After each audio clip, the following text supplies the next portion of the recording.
Welcome back, everyone. Today we will continue with human settlements. Class 12 Geography, chapter number 10, Human Settlement. So, this chapter is all about where a human lives.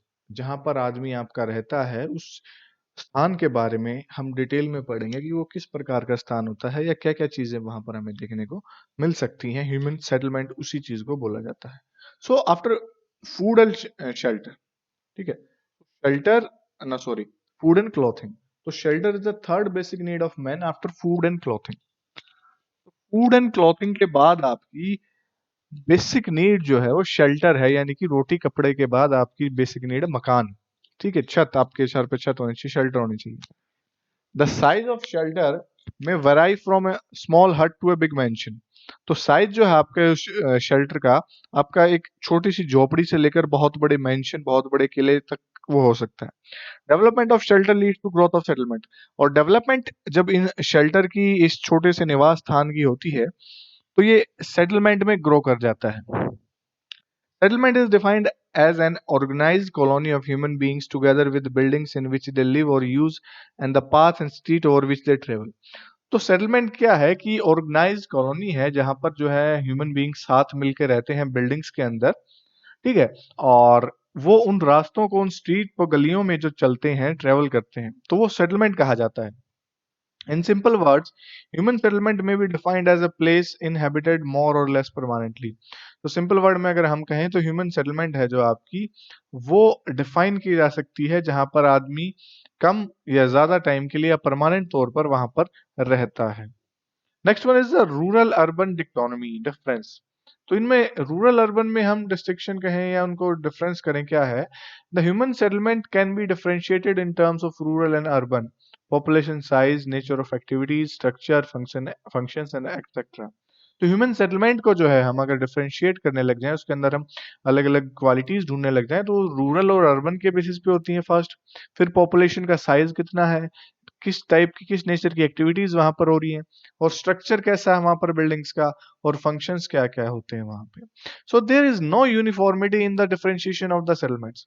तो इनकी settlement में कोई uniformity, एक जैसी चीज नहीं देखने को, समानता कम नहीं देखने, मतलब समानता कम ही देखने को मिलती है, ना के बराबर होती है।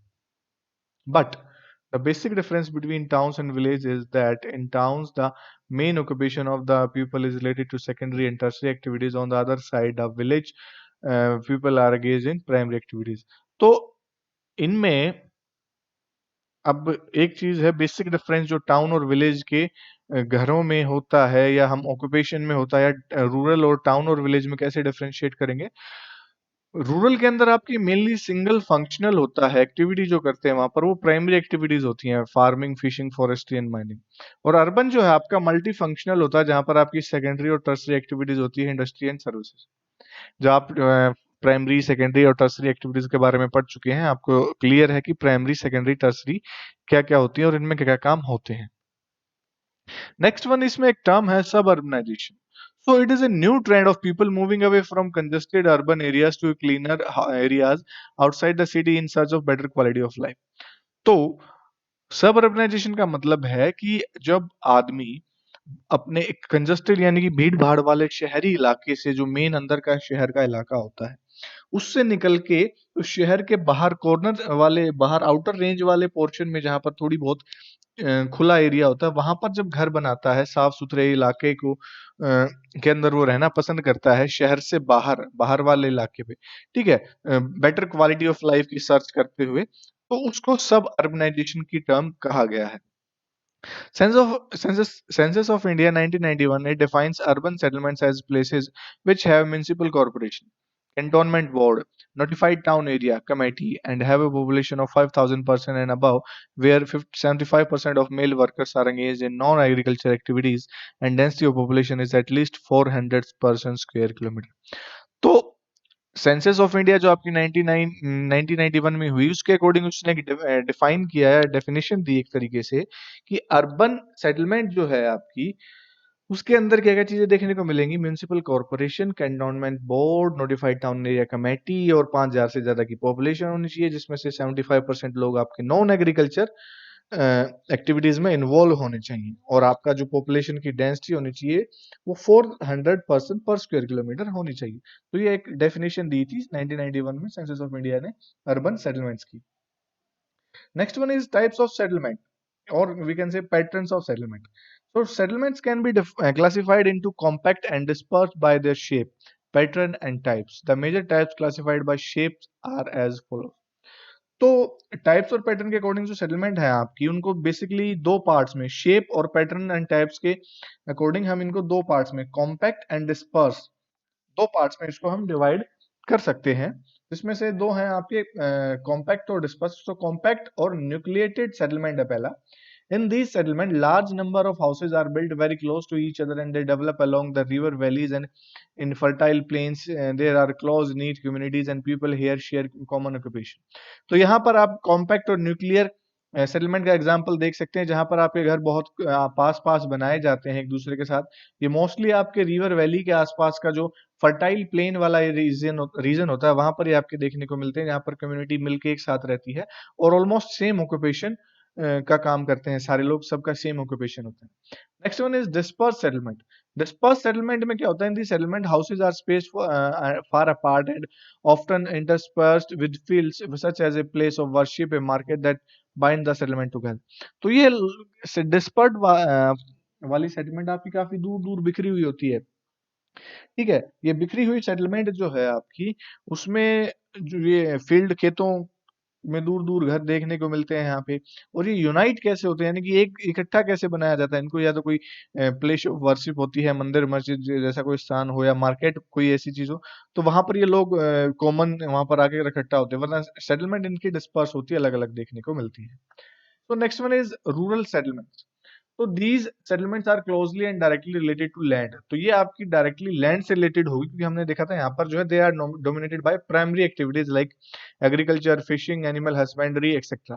कि भी रूरल सेटलमेंट के अंदर आपकी लैंड से रिलेटेड काम करते हैं, सारा प्राइमरी एक्टिविटीज होती हैं यहाँ पे। तो that's why they belong to, और we can say that they directly related to land. The factors affecting the location of settlements are as follows. तो फैक्टर्स अफेक्ट करते हैं आपकी सेटलमेंट की लोकेशन को, वो ये है कि first one is water supply. Rural settlements are located near water bodies such as rivers, lakes and springs, as water is needed for irrigation, fishing and navigation and drinking. तो rural settlement आपकी water bodies के आसपास होंगी, ठीक है, चाहे river, lake या spring, झरने जैसी कोई चीज हो, क्योंकि इरिगेशन के लिए, फिशिंग के लिए, नेविगेशन के लिए, ड्रिंकिंग के लिए उनको पानी की रिक्वायरमेंट होती है। Next one is land, fertile land. Land है जो आपकी फर्टाइल लैंड होती है, सुटेबल फॉर एग्रीकल्चर। और जो ह्यूमन सेटलमेंट के लिए जो विलेजेस आपके मोस्टली होते हैं कंट्री साइड पे, शहर से बाहर गांव वाले इलाके में, Europe avoiding swampy areas, low lying river valleys and coastal plain suited for wait rice cultivation in south Asia, south east Asia. तो जहां पर सुटेबल हो लैंड आपकी, उसकी लैंड की क्वालिटी देखी जाती है कि आपकी वहां पर किस तरीके की लैंड हो, कितनी फर्टाइल है, और कौन सी क्रॉप के लिए वो आपकी बेटर रहेगी। तो उसके ऊपर, ये लैंड के ऊपर डिपेंड करता है। अपलैंड ड्राई, जो upland dry points like upland terraces, leaves that are not prone to flooding are places of settlements. In tropical countries, people build their houses on stilts near marshy lands to protect themselves from flood, insects and animal pests. तो upland का मतलब होता है जो ऊंचे वाले स्थान होते हैं, ठीक है, जो टेरेसेस, लीव, जो ऊपर वाले, जहां पर जो है खतरा प्रॉन नहीं होते आपके वो फ्लडिंग के, ठीक है, जहां पर बाढ़ आने का कोई खतरा नहीं होता। तो इसीलिए वो अपलैंड एरियाज भी आपका एक हम कहेंगे कि भी फैक्टर है कि भी रूरल सेटलमेंट को अफेक्ट करेगा। Building material. तो बिल्डिंग मटेरियल सेटलमेंट जो है आपकी, वो मेड होती है, made in those places where building material are available like cave dwellings in China, mud bricks house in African savanna and igloos with ice blocks in polar region. तो मतलब जिस particular type के material से आपका building का structure बनाया जाता है, और उस टाइप का मटेरियल जहां पर उसको आसपास अवेलेबल होता है, तो उसी रीजन में वो आपका डेवलप होता है या उसी रीजन में वो ग्रो करता है। तो ये आपका बिल्डिंग मटेरियल भी एक फैक्टर। इसमें कुछ एग्जांपल आपके केव ड्वेलिंग चाइना का, मड अफ्रीका का, और इग्लू वाला आपका पोलर रीजन का एग्जांपल इसमें दिया है। Next one is defense. So places that form good defensive site are developed as settlement like defensive hills, islands, etc. In India, forts were built on hills. तो defence के लिए भी खुद की सुरक्षा करने के लिए भी जो है यहाँ पे कुछ फैक्टर्स देखे जाते हैं, जिसमें आपका डिफेंसिव साइड देखी जाती है कि भी जहाँ पर खतरा कम हो, कोई आक्रमण ना कर पाए, ठीक है? जो आपकी पहाड़ी हो, कोई आइलैंड हो, और इंडिया के अंदर तो आपके पहाड़ियों के ऊपर किले बनाए जाते थे, ठीक है? For defensive purposes. Planned settlement. Planned settlements are constructed by government by providing shelter, water, and other infrastructure on acquired lands. Canal colonies in Indira Gandhi Canal Command Area in India. तो plan settlements वो होती हैं आपकी जो government के द्वारा बसाई जाती हैं प्लान करके, ठीक है? गवर्नमेंट उनमें जो है शेल्टर, वाटर और अदर जो रिक्वायरमेंट्स होती हैं इंफ्रास्ट्रक्चर की उनको फुलफिल करती है उस लैंड के ऊपर, जैसे कि आपका इंदिरा गांधी कैनाल जो राजस्थान के अंदर बनाई गई, जिसके आसपास जो है एरिया डेवलप किया गया। So this is the best example of planned settlements. Next one is rural settlement pattern. So this refers to where the houses are sited in relation to each other. The surrounding topography terrain influence the shape. So rural settlement pattern क्या होता है आपका, जब आपके surrounding जो है, surrounding environment की जो चीजें हैं आपकी, वो उस सेटलमेंट की शेप को इन्फ्लुएंस करे, उसको चेंज करे, ठीक है? तो वो आपका जो है रूरल सेटलमेंट पैटर्न इसमें देखने को मिलता है। जैसे on the basis of setting, तो सेटिंग किस कैसी की main types are plain and size of village, plain villages, plateau villages, coastal villages and forest villages, desert villages. तो इसको हम टोपोग्राफी के बेस पे भी कह सकते हैं ना, कि भी कैसी टोपोग्राफी वहां पर देखने को मिलती है। तो जैसे कि आपका हम देखेंगे कि भी प्लेन एरिया, जैसे प्लेन रीजन है वहां पर प्लेन विलेजेस देखने को मिलते हैं, प्लेटू के ऊपर प्लेटू विलेजेस होते हैं, कोस्टल रीजन में कोस्टल, फॉरेस्ट के अंदर फॉरेस्ट, डेजर्ट के अंदर डेजर्ट। तो ये चीजें आपकी उसकी टोपोग्राफी के फीचर्स के ऊपर डिपेंड करती है। Next one is on the basis of functions. So there may be farming villages, fisherman villages, lumberjack villages, pastoral villages, ठीक है?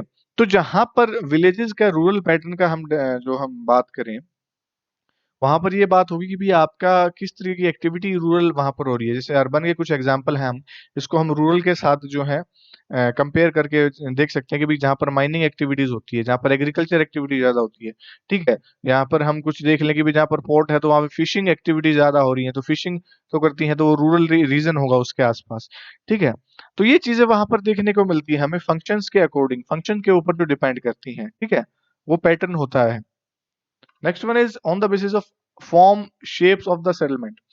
The villages are developed in geometrical forms and shapes such as, तो जो form और shape वो develop ले लेती हैं वो पैटर्न सेटलमेंट, तो उनके बेसिस पे जैसे आपका फर्स्ट है लीनियर पैटर्न।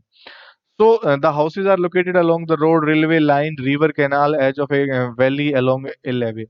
तो लाइन के किसी लाइन के आसपास, यहाँ पे आप देखेंगे एक लाइन के आसपास जहाँ पे घर बने डेवलप हुए हैं, या तो कोई वो रोड हो सकता है, कोई रिवर हो सकती है, कोई रेलवे लाइन हो सकती है, कोई भी ऐसा रीजन जिसके आसपास लाइन की शेप में जो है आपके लीनियर पैटर्न में डेवलप हो, तो दैट इज लीनियर।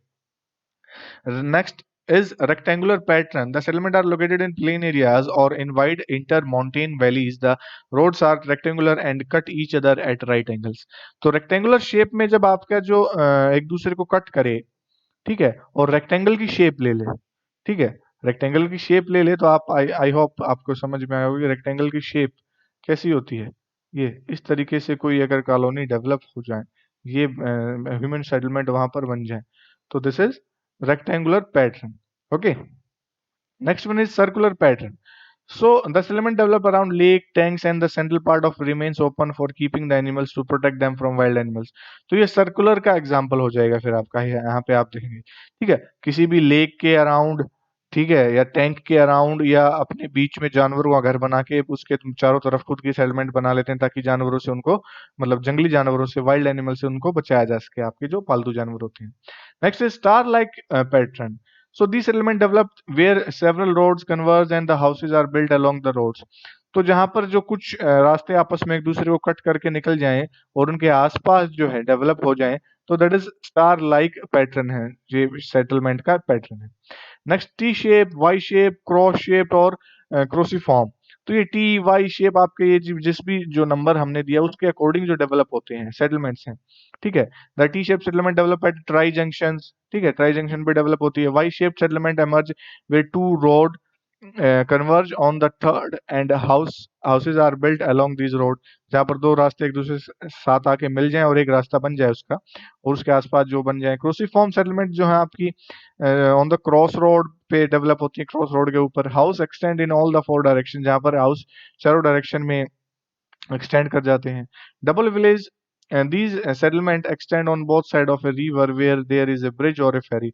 और जो जहाँ पर डबल पैटर्न हो कि भी एक रास्ते में कोई रिवर हो, उसके दोनों तरफ डेवलप हो जाए, उसके बीच में से ब्रिज हो, या नाव के द्वारा तैर कर उसको पार किया जाए, तो वो चीजें इसमें देखने को मिलती हैं। So there are some problems of rural settlement also.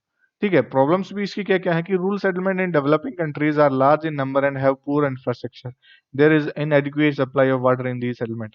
तो रूरल सेटलमेंट के अंदर जो है आपकी बहुत ज्यादा लार्ज नंबर कंट्रीज के अंदर देखने को मिलती है सेटलमेंट आपकी, और पुअर इंफ्रास्ट्रक्चर है, यहाँ पे ज्यादा फैसिलिटीज अवेलेबल नहीं होती हैं, और जो पानी की सप्लाई है, वाटर की सप्लाई है, वो बहुत कम है, नाम मात्र है यहाँ पे। ठीक है, यानी कि पानी की प्योर पानी, कहीं पर तो पानी नहीं है और कहीं पर प्योर पानी, पीने लायक पानी अवेलेबल नहीं है।